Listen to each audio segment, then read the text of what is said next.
안녕하세요. 코칭맘TV의 코칭맘 주아영입니다. 오늘은요, 초산병이라는 주제를 가지고 여러분들 찾아왔는데요. 초산병이 뭘까? 혹시 그 즈음의 아이들을 키우는 맘들이시라면 이 영상 볼륨 업 하셔서 잘 들어주시길 바랍니다. 제가 이제 강의를 다니다 보면 엄마들한테 여쭤봐요. 어떤 아이들의 시기, 어떨 때 가장 힘드세요? 라고 여쭤보면 3살 엄마는 3살이어서 힘들고 7살 엄마는 7살이어서 힘들고 그때 계속 다 힘드신 것 같아요. 그런데 평균적으로 이제 초등학교를 기준으로 봤을 때 3학년 시점이 가장 힘든 것 같다 라고 얘기를 하시는 분들이 많으세요. 그래서 거기서 나온 말이 초산병에 걸린 것 같다. 중2병은 아시잖아요, 여러분들. 그 전초 증상 정도라고 보시면 됩니다. 그렇다면 이 초산병이라는 아이들은 어떤 모습들을 띠는 걸까? 라고 여쭤보면요. 애들이요, 너무 버릇이 없어졌어요. 얘가 안 하던 말들을 해요. 얘가 빠락빠락 엄마한테 대들고 자기 주장을 하고 아주 그냥 아우 정말 내가 미쳐버리겠어요. 뭐 이런 말들 많이 하세요. 그래서 그런 아이들, 우리 아이가 원래 그러지 않았는데 요즘 이상하다라는 거잖아요. 그럼 이게 과연 왜 그럴까? 분명히 이유가 있을 텐데, 그래서 제가 여러 가지 상담을 해보고 코칭을 해보면서 가지고 온 임상을 가지고 제가 결론 내린 3가지 이유가 있더라는 겁니다. 자, 초등학교 3학년은 어떤 시점인가? 첫 번째는요, 아이의 정보력이 엄마를 뛰어넘는 시점입니다. 아이가 엄마보다 더 많이 알고 있다고요가 아니라 엄마가 아니어도 아이들이 이제 정보를 취할 수 있는 시점이 그쯤이라는 거예요. 혹시 엄마들이 이러신 경우 있으세요? 아이한테 얘 일로 와봐. 이 핸드폰 이거 어떻게 하는 거야? 이 기능 어떻게 쓰는 건데? 얘 일로 와봐. 이 리모컨 이거 어떻게 활용하는 거야? 이 컴퓨터 이거 안 되는데 네가 좀 봐줘봐. 자, 예전에는 모든 것들을 엄마가 아이들에게 알려주고 그쵸, 도움을 주었다면 이제는 아이들도 조금씩 엄마보다 더 많이 알아가는 영역들이 늘어나고 있어요.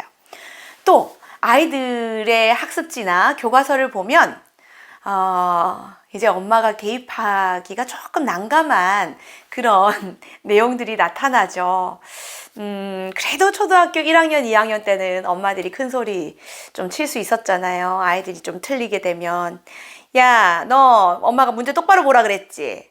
혹은 야, 너 똑바로 안 해?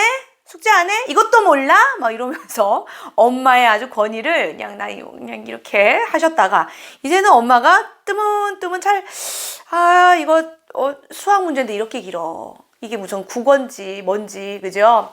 그러다 보니까 아이한테 야야, 아빠가 이과다, 이과. 아빠한테 가서 물어봐. 혹은 아이의 또 영어 실력은 발음, 요즘 아이들 발음을 어찌나 원어민 수준으로 하잖아요. 엄마가 점점 작아진다는 느낌들도 가지게 돼요.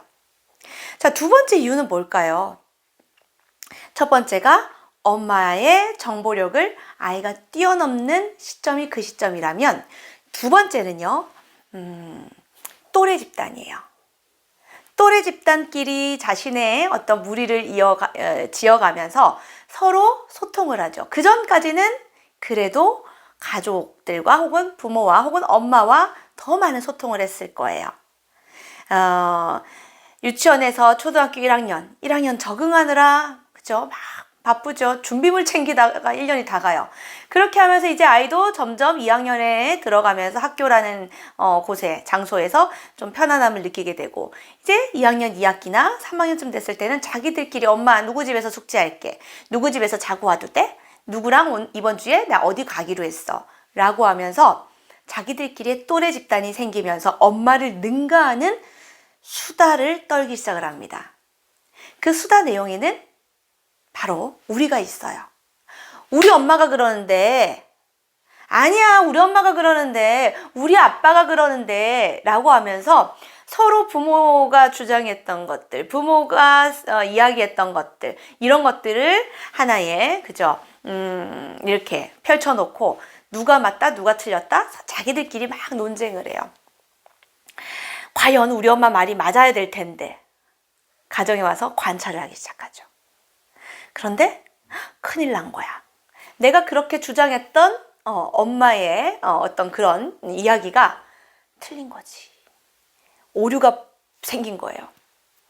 그런데 하나하나 살펴보니까 예전에 엄마가 나에게 했던 거짓말들, 엄마가 나를 회유하기 위해 했던 여러 가지 방법들이, 모든 것들이 오류투성이라는 것들이 느껴지는 거예요.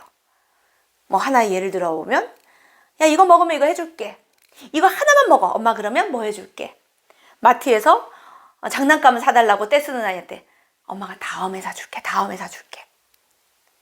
그런데 대부분은 그것을 행하지 않은 경우들이 많다라는 겁니다. 마음이 어떨까요? 뭔가 정확하게 정리되진 않지만 희한하게 약간 불신하는, 약간 엄마가 신뢰가지 않는 그런 모습들이 이 아이 감정과 그리고 현실에서 일어나면서 엄마한테 빠락빠락 주장하죠. 또 엄마 이거는 이렇게 해야 되고요, 저거는 저렇게 해야 되는데 엄마는 이거 왜 그러세요? 라고 하는 순간 엄마가 화가 납니다. 왜? 아이의 태도 때문에. 그런데 그 메시지를 잘 들어보면요, 다 맞는 말인 거예요. 그게 더 자괴감 느낄 때가 있어요. 아이가 하는 말이 참 기분이 나쁜데 맞는 말이라는 거예요. 아이는 커뮤니케이션 교육을 받지 못했잖아요. 스피치를 강사가 아니잖아요. 뭔가 논리정연하게 말을 할 지금 준비가 되어 있지 않아요. 하지만 자신의 감정을 이렇게 표현해 버린다라는 겁니다. 이것이 두 번째 이유가 됩니다. 혹여나 내 마음속에 어렴풋이 남아있는 그 불편한 감정들 있죠. 내가 어릴 때 아이의 등짝 스매싱을 좀 강하게 했던 경험이 있다거나, 혹은 아이가 보는 앞에서 부부싸움을 좀 격하게 했던 상황이 있었다거나, 혹은 그렇지 않다 하더라도 아이에게 심한 말을 해서 아이가 울었던 상황이 있다거나, 물론 생각해보면 잊혀지는 일들이 더 많겠지만 엄마도 찝찝하게 기억나는 일들이 있을 거예요. 그것들은요, 아이들 마음 한구석에 항상 존재하고 있더라는 거예요. 물론 아이들도 망각을 했을지 모르겠지만 그 감정은 남아있을 수 있어요. 그래서 저는 아이와 뭐 산책을 하든, 아니면 음료수를 한 잔 마시든, 어떤 대화의 장을 열든, 아니면 요즘 뭐 핸드폰 가지고 있는 아이가 있다면 메시지로 전하든, 아이의 기질에 따라 다르겠지만 꼭 한번 풀고 가시라는 거예요. 아이에게 진지하게 사과한다? 아유, 부모가 무슨 사과예요? 아니요, 하셔야 합니다. 예를 들어 이든아, 엄마가 어릴 때 네 보는 앞에서 아빠랑 너무 심하게 싸웠던 게 기억이 나. 엄마도 사람인지라 감정을 좀 추스렸어야 되는데 그걸 잘 못했네. 네가 그걸 보고 있었던 네 눈빛이 아직도 기억나는데 엄마 그때 너무 미안하다. 지금 와서 늦게 말을 하게 되는데 그거 마음에서 지웠으면 좋겠어. 이든아, 그때 너가 뭐 이렇게 저렇게 한다고 엄마가 너무 심하게 말을 한 것 같아. 그렇게까지 말해서는 안 됐는데 너한테 상처 준 것 같아서 너무 미안하다. 풀고, 그러니까 중간 청산을 하고 가시라는 거예요. 중간 정산을 하셔야 빚이 어느 정도, 그죠? 제로가 돼서 다시 리스타트를 할 수가 있어요. 그래서 엄마들에게 꼭 그 방법을 써보시라. 부끄러우시더라도 용기를 내셔서 그렇게 사과하는 태도를 가르치는 거예요, 사실.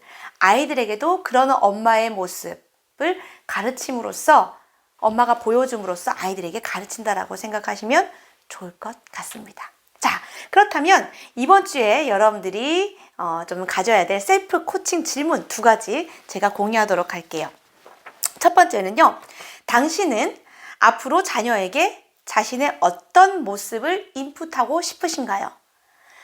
만약에 제 중간 정산을 하셨다면 다시 스타트를 하셔야 되겠죠. 지금부터 다시 여러분들이 자녀에게 인풋을 하신다면 나의 어떤 모습을 인풋하시고 싶으신가요? 두 번째는요.